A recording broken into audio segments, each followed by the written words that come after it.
The surrender initiative idea came to me after having many conversations with Catholics who were, they were bummed out that their family members, loved ones, have left the church. And they feel completely, almost inadequate on how to respond. When I have these conversations, these heartbreaking conversations with Catholics about this loss that they feel, I just simply ask, well, have you prayed for them? And they'll say, you know what, I haven't. So my encouragement to them is to kind of make an intentional change in their inner disposition of how they approach the Holy Mass and pray for their loved ones. That's at the heart of what the Surrender Initiative is. That word surrender, it's a loaded word. Actually, the origins of it are kind of interesting. So it comes from the French word, which means to give back.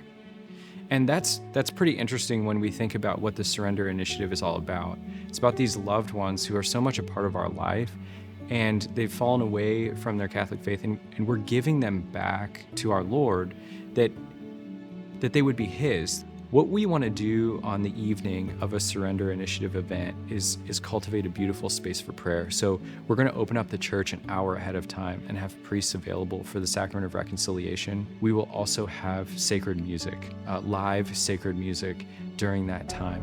And that will lead up, just before we begin Mass, we're going to pray this beautiful prayer from a servant of God, Elizabeth Lesueur. And it's essentially a litany of saints, but inviting saints to pray for these people. And there's actually bracketed space in the litany so that we can say their names.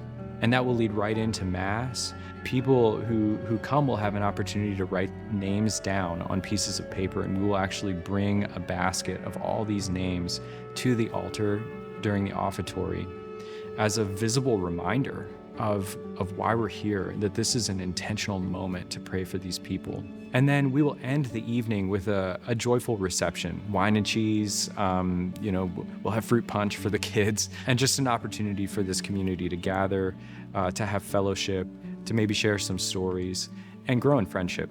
Every Catholic has a story of a family member or friend who has fallen away from their faith. We really want to focus on those people who feel burdened, feel this real ache in their hearts for these people who have lapsed. This is a home for them.